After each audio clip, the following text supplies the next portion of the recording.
Let me tell you something powerful about human behavior and love.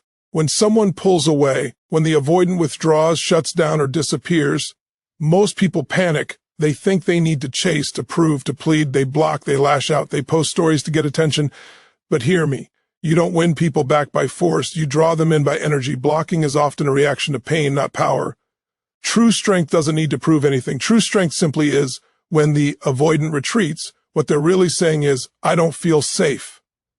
And most people respond by making them feel even less safe through confrontation, control, or emotional chaos.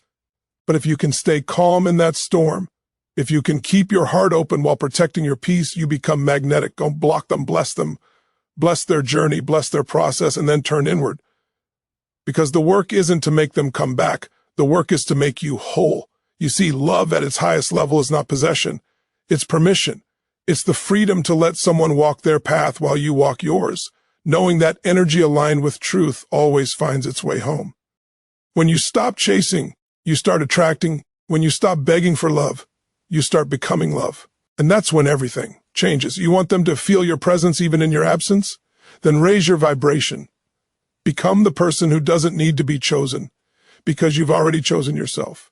Work on your peace, expand your mind, heal your wounds, live in purpose, because nothing calls back an avoidant faster than the energy of someone who's no longer waiting for them to return. And here's the paradox. The moment you no longer need them, that's the moment they feel safe enough to return, because they can finally sense that your love isn't a cage, it's a sanctuary. So never block them in anger. Instead, unblock yourself from the patterns of fear, attachment, and lack that made you want to control the outcome. Stand tall in love, not in longing. Radiate peace, not pressure, because when you do, you shift from being a seeker of connection to a creator of it. And my friend, when you embody that kind of grounded divine love, people feel it. They can't help but come closer. So don't chase, don't block, don't beg, just become the energy of love itself, and watch how the universe rearranges everything and everyone to meet you at that frequency.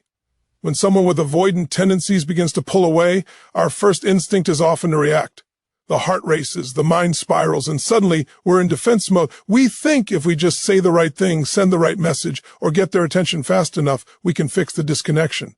But that impulse, though, deeply human, is exactly what pushes them further away. The avoidant doesn't retreat because of you. They retreat because of what intimacy represents to them. Vulnerability, exposure, loss of control. Their nervous system equates closeness with danger. And when they sense emotional intensity, they instinctively shut down to protect themselves. Understanding, rather than reacting, is the bridge between chaos and connection. It means seeing their behavior not as rejection, but as reflection, an echo of their own inner fears and unresolved wounds. This doesn't mean you accept mistreatment or neglect. It means you learn to respond from a place of wisdom instead of emotional reactivity. When you understand the psychology behind avoidance, you begin to detach your worth from their actions. You stop making their distance a statement about your value, and instead recognize it as their personal coping mechanism. Every time you react from fear, through confrontation, excessive messaging, or emotional pleading, you unconsciously confirm their internal belief that closeness is unsafe. It becomes a cycle. The more you reach, the more they retreat. The more they retreat, the more you panic. The key to breaking that cycle lies in awareness. Understanding the avoidant pattern allows you to pause before reacting. That pause is powerful. It's where your transformation begins. In that pause, you can breathe, step back, and ask yourself, what am I really responding to right now? Their behavior or my fear of losing control? Understanding doesn't mean you suppress your feelings. It means you give yourself permission to feel deeply without being consumed by emotion. It means you become the observer of your inner world, not its prisoner. The avoidance withdrawal can trigger deep wounds of abandonment, especially if you've ever been made to feel unseen or unworthy. But those emotions are an invitation for healing, not an excuse for reaction. When you can hold space for your emotions while remaining grounded, you send a signal to yourself and to them that you are emotionally safe, mature, and whole. Reacting creates resistance, but understanding creates safety. Safety is the foundation of all genuine connection. When the avoidant senses that you are not trying to fix them, chase them, or demand closeness, they begin to relax. They may not articulate it, but your calm energy disarms their defenses. This is where connection begins to rebuild, not through words, but through presence. The less you try to control the outcome, the more power you actually hold. To understand rather than react is to shift from fear-based energy to love-based energy. Fear says, I must fix this now or I'll lose them. Love says, I trust the process. I trust myself. Fear contracts. Love expands. When you live in understanding, you stop trying to manipulate the timeline or their emotions. You move into alignment with truth, and truth always draws people back in ways that force never can. This inner mastery requires practice. It's not about being passive or pretending not to care. It's about embodying calm strength. It's about understanding that you cannot control another person's journey, but you can control how you show up in your own. When you stop reacting, you reclaim your power. You become a stable, grounded force in a dynamic that once felt chaotic. That steadiness is magnetic because it's rare. It represents emotional maturity, and maturity is irresistibly attractive to someone who fears emotional instability.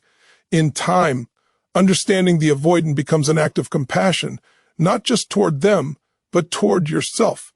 You begin to see that their pulling away is not a reflection of your inadequacy, but an expression of their internal battle. And when you respond to that battle with peace rather than panic, you elevate the entire dynamic. You stop participating in patterns of fear, and you start embodying patterns of love. That's when the real transformation happens, not just in the relationship, but in you. Emotional safety is the invisible foundation of every strong connection. Without it, love cannot thrive. It may survive for a while, built on attraction, excitement, or longing, but it will always crumble under fear and uncertainty. For the avoidant personality, this truth is magnified. They crave connection deeply, but they're equally terrified of it. Their nervous system equates emotional closeness with danger, vulnerability, and loss of control. When they sense even the smallest threat to their autonomy, they instinctively retreat to regain a sense of safety. Understanding this isn't about excusing their behavior, it's about learning the language of safety so that real intimacy has a place to exist. Creating emotional safety begins with energy, not effort. It's not about saying, you can trust me, but embodying an energy that communicates peace, consistency, and non-judgment. When you are calm in your own emotions, when you are not ruled by anxiety or neediness, the avoidant begins to sense stability, and stability to someone who lives in emotional turbulence feels like oxygen. It's the assurance that they can come closer without being engulfed, that they can express themselves without being shamed, and that they can take space without being punished. Safety means presence. It's the way you listen without interrupting, the way you allow silence without trying to fill it, the way you stay grounded. When they pull away instead of chasing or demanding reassurance, every time you choose calm over chaos, you reinforce that you are a safe space, not just for them, but for yourself. Because safety isn't created by convincing someone else to trust you. It's created by being trustworthy, energetically and emotionally. It's a quiet confidence that says, I am secure within myself, and you don't have to perform for my love. For many people, the instinct is to fix the disconnection by doing more, reaching out, explaining, pleading. But for the avoidant, this feels like pressure. Their fear is not of you, it's of losing themselves. When you chase, you confirm that fear. When you create space with warmth and understanding, you show them that connection doesn't have to come at the cost of freedom. That paradox, space combined with safety, is what draws them back, because it rewrites their inner story of what love feels like. Emotional safety also means authenticity. You cannot be a safe space for someone else while abandoning your truth. When you suppress your needs or silence your emotions just to keep them close, the energy becomes tense and inauthentic. Safety isn't about pretending to be unaffected. It's about expressing yourself in a grounded way. It's saying, I care deeply, but I respect your space, or I'm hurt, but I'm not here to attack you. That balance, honesty without hostility, is what turns conflict into connection. Creating emotional safety is also a form of spiritual discipline. It requires patience, compassion, and the ability to hold space for another's wounds without taking them personally. When the avoidant shuts down, your ego will want to make it about you. What did I do wrong? Why don't they love me? But the higher self knows this moment is an opportunity to rise in love, not fall in fear. It's an invitation to become the energy that heals, not the energy that reacts. And ironically, that's what makes you unforgettable to someone who's used to emotional volatility. Think of emotional safety as the soil in which love grows. You don't force it to bloom. You nurture it with consistency, patience, and kindness. You water it with understanding. Give it sunlight through your authenticity and allow space for growth. Over time, The avoidant begins to associate you not with pressure or judgment, but with peace. They feel seen without being smothered, accepted without being analyzed. That feeling of being safe to be themselves is what awakens their desire to stay. When you embody emotional safety, you stop playing the role of the pursuer and step into the role of the anchor. You become the steady presence that allows others to find their balance. You shift from emotional dependence to emotional leadership, and that leadership is not about dominance, it's about presence. It's about creating an energetic environment where love can flow freely, where no one feels trapped, and where both people feel at home in each other's presence. That is the power of emotional safety. It doesn't chase love, it invites it to return naturally, because it finally feels safe to do so. Detachment with love is one of the most powerful spiritual and emotional disciplines you can master. It's often misunderstood as indifference or coldness, but true detachment is the opposite. It's rooted in deep compassion and inner strength. It means you love fully, but you don't lose yourself in that love. You care deeply, but you no longer allow another person's actions to dictate your peace. You respect their path, even if it leads away from you. And in doing so, you reclaim your own sense of freedom. When you're dealing with an avoidant person, your natural instinct may be to hold tighter the moment they pull away. You feel that something is slipping, and the mind goes into survival mode, searching for ways to fix or control the situation. But love cannot thrive in control. The more you grip, the more resistance you create. Detachment is the courageous act of releasing that grip, not because you no longer care, but because you've remembered your own power. You stop chasing validation from someone who is afraid to give it, and you begin to anchor yourself in the truth that love, real love, cannot be forced. It must be invited. Detachment with love begins with awareness. It's recognizing the difference between attachment and connection. Attachment says, I need you to make me feel safe. Connection says, I feel safe within myself, and I choose to share that with you. Attachment is rooted in fear. Fear of loss, fear of rejection, fear of abandonment.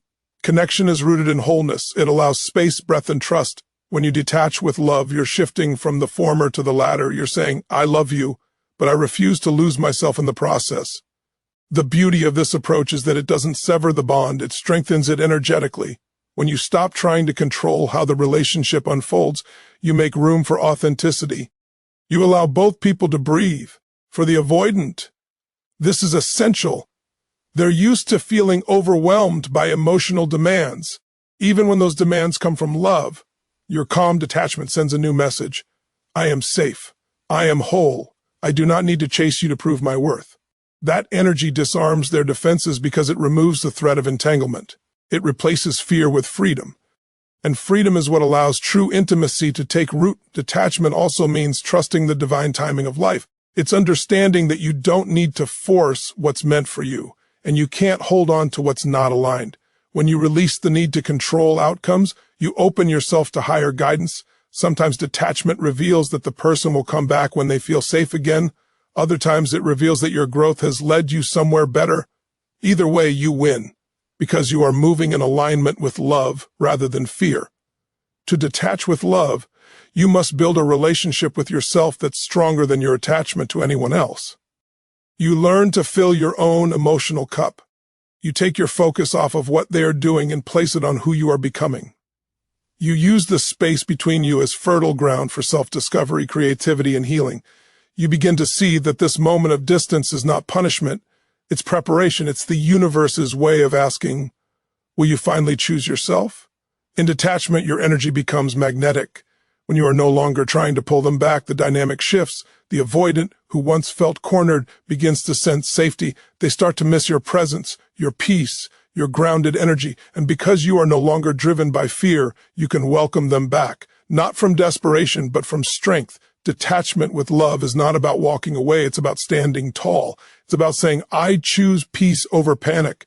I choose faith over force. I choose to love without losing myself. It's the energy of surrender, not defeat. You're not giving up. You're giving over. You're allowing the flow of life to guide what's meant for you and release what's not.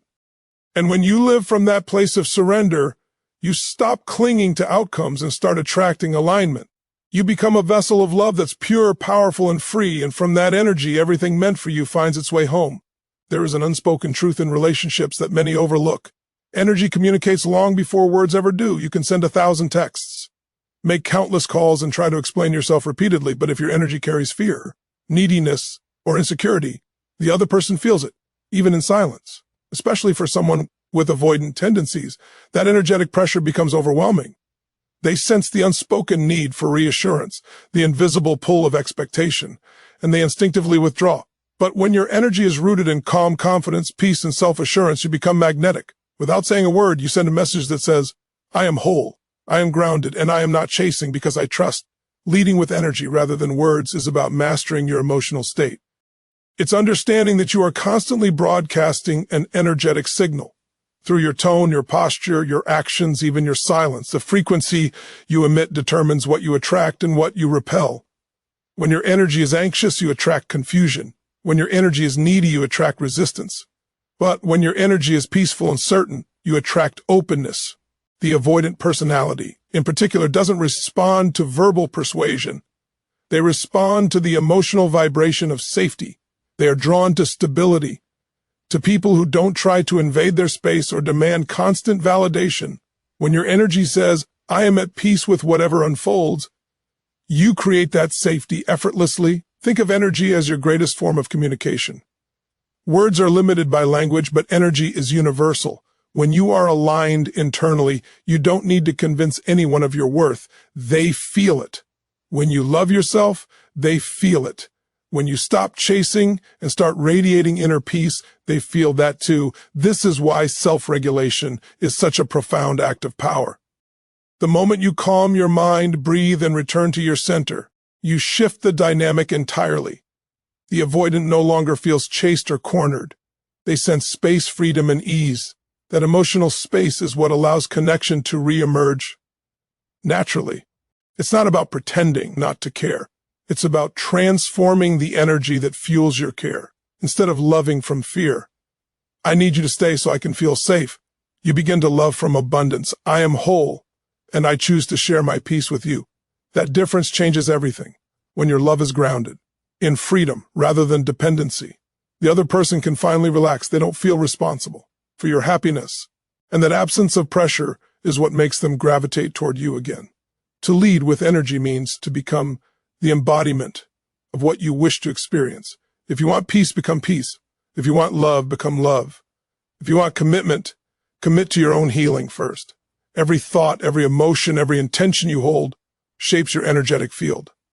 When you radiate self-respect and certainty, the universe mirrors that back to you. The avoidant, who once felt overwhelmed by emotional chaos, begins to perceive you as an anchor, a steady presence in a sea of unpredictability. Your energy becomes the signal that says you are safe here. You cannot fake this energy. You can't say the right words while your heart vibrates with fear. Energy doesn't lie. That's why internal work is so crucial. Meditation, breath work, prayer, stillness, these practices purify your energetic field. They help you release the noise of worry and return to your natural state of balance. When your inner world is clear, your outer world aligns. The avoidant may not consciously understand why they feel drawn back to you, but they'll feel the difference. It's the power of unseen communication. Leading with energy is ultimately an act of mastery. It's choosing to influence reality through presence, not persuasion.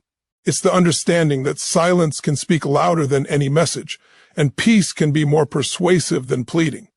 When your energy is calm, you transmit strength. When your energy is loving, you transmit safety. When your energy is free, you transmit possibility. That is how you shift dynamics. Not by forcing, but by being. You become the vibration of love without fear. And in that state, you naturally attract what's meant for you. The avoidant who once felt distant begins to sense your energy and realizes you are no longer chasing, you are shining. And that light, that calm, that certainty draws them home more powerfully than any words ever could. Growth in their absence is one of the most powerful transformations you can experience. When someone with avoidant tendencies distances themselves, it's easy to interpret that space as rejection or punishment. The mind immediately begins to replay every conversation, every gesture, searching for what went wrong. But what if their absence isn't a loss, but an invitation? What if it's not about them leaving, but about you returning to yourself, your purpose, your strength, your light? The truth is, every separation holds sacred potential. It's an opportunity to rise, to expand, to remember who you were before fear and attachment began to dim your brilliance. When the avoidant pulls away, your world can suddenly feel small and silent. That silence can be unbearable at first, because you've been conditioned to equate connection with worth. But that same silence can become your greatest teacher if you allow it. It invites you to stop seeking validation externally and begin cultivating it internally. This is where real power is born. The person who learns to find peace alone becomes magnetic when they reconnect. When you grow in their absence, you shift the entire dynamic, not because you're trying to prove anything, but because your energy evolves. You move from need to knowing, from insecurity to inner security. Growth doesn't mean pretending you don't care or numbing your emotions. It means using the pain as a portal to deeper wisdom. Every heartbreak holds lessons about your patterns, your triggers, and your capacity to love. Ask yourself, what part of me is being called to heal right now? What belief is being challenged? Maybe it's the belief that love must be earned. Maybe it's the belief that someone else is responsible for your happiness. When you confront those stories and rewrite them, you create emotional freedom. That's the essence of growth. You stop waiting for someone else to fill your void and begin filling it with purpose, joy, and self-respect. In this space, you begin to remember your individuality. Often when we care deeply, we unconsciously lose parts of ourselves trying to maintain connection. We adjust, we compromise, we shrink a little to keep the peace. But absence breaks that illusion. It forces you to see who you are without the relationship defining you. That rediscovery is sacred. You start exploring your passions again, investing in your goals, nurturing friendships, and reconnecting with your spiritual path. As you pour energy into your own life, something beautiful happens. You start radiating fulfillment, and that energy, that vitality is magnetic. For the avoidant, your growth becomes a silent message. They may not be consciously aware of it, but they feel the shift. The version of you who once chased or overgave is gone. You've evolved into someone who stands firmly in self-worth. You no longer reach out from emptiness, you attract from wholeness. This new energy creates curiosity, even admiration. They begin to see you differently, not as someone waiting for them, but as someone walking powerfully in purpose. That energy inspires respect, and respect is what rekindles attraction in any dynamic. Growth in their absence is also a spiritual initiation. It's where you learn the art of surrender, trusting that what is meant for you will not miss you. It's where you realize that you don't lose love by letting go. You expand it. You start to see that the separation wasn't a setback. It was preparation. It was life's way of carving out space for your evolution. And when you emerge from that space, you carry a frequency that changes everything. You are no longer attached to outcomes because you understand that your value isn't dependent on anyone's presence. In time, your growth becomes undeniable. The same energy that once sought love externally now radiates love effortlessly. The avoidant, or anyone who once pulled away, will sense it, not because you reached out, but because energy always speaks, and whether they return or not, you win, because you've already reclaimed yourself. Growth in their absence is the reminder that your journey was never about waiting for someone to come back. It was about coming back home to yourself. When you do that, love stops being something you chase and becomes something you naturally attract because you've become the very vibration of wholeness you once sought in another. Becoming the secure anchor means embodying the energy of calm strength. In a world where emotional storms are constant, it's about becoming the steady presence that others naturally trust, the grounded soul who doesn't get swept up by chaos or fear. When you become the anchor, you stop depending on someone else's behavior to determine your peace. You stop riding the roller coaster of their emotions, and instead you remain centered in your own truth. For someone with avoidant tendencies, this energy is transformative. They are accustomed to emotional turbulence, people reacting, pleading, demanding, or shutting down. But when they encounter someone who stays grounded no matter what, they feel something they may never have felt before. Safety. To be the secure anchor, you must first cultivate inner security. That begins with self-awareness, recognizing your triggers, your patterns, and your emotional needs. When you understand yourself deeply, you no longer project those unmet needs onto others. You learn to regulate your own emotions rather than expecting someone else to do it for you. This doesn't mean you suppress how you feel. It means you hold your emotions with maturity. You can say, "I'm hurt," without attacking. You can say, "I need space," without disappearing. That emotional steadiness is rare, and it's magnetic because it communicates power without control, strength without rigidity. The avoidant personality is often drawn to the secure anchor because it represents what they subconsciously crave: stability without suffocation. They may not say it aloud, but part of them longs for someone who can remain peaceful when they withdraw, someone who doesn't chase or criticize, but simply holds space with love. When you embody that role authentically, you create a dynamic that invites them to come closer on their own terms. They start to associate you not with pressure or conflict, but with serenity.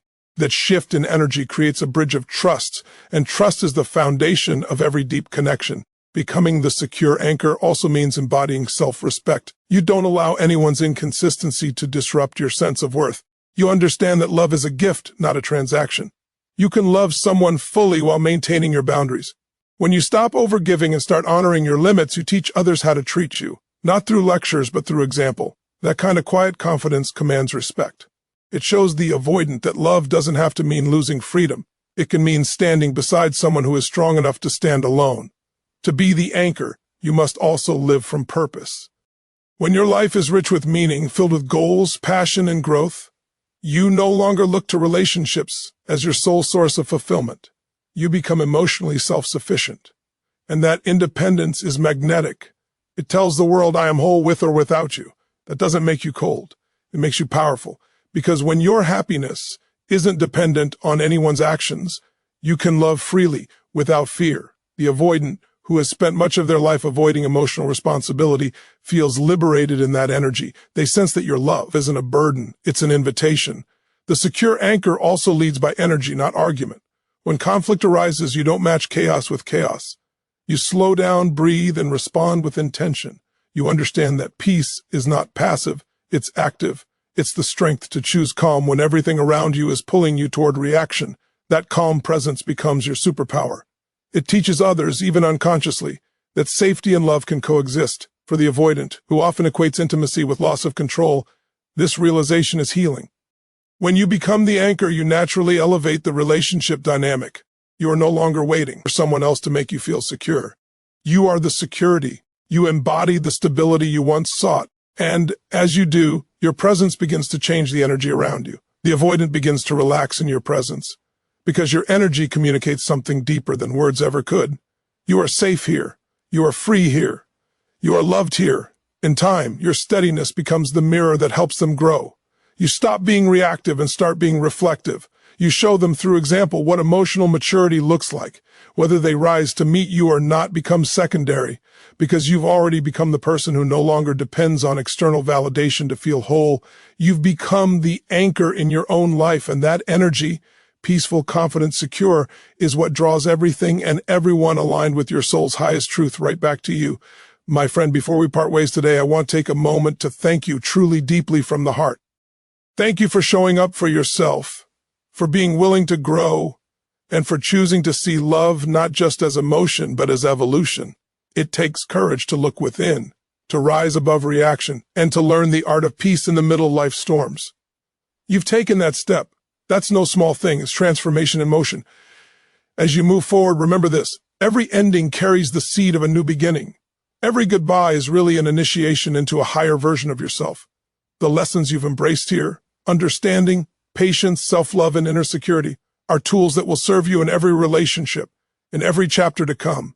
Never forget that you are not defined by who stays or who goes. You are defined by how deeply you choose to love yourself first, and then the world around you. So thank you for allowing this space to be a moment of reflection, of healing, and of truth. Thank you for bringing your energy, your questions, and your heart into this journey. You've grown more than you realize. You've learned to stand grounded, to let go with grace, and to lead with love instead of fear. As we close this moment, I want you to carry one simple truth. You are already enough. You always have been. Keep walking your path with faith, with kindness, and with the quiet confidence of someone who knows that everything meant for them is already finding its way home. Until our paths cross again, thank you for your presence, for your trust, and for your light. Goodbye for now. And may peace, love, and purpose follow you wherever you go.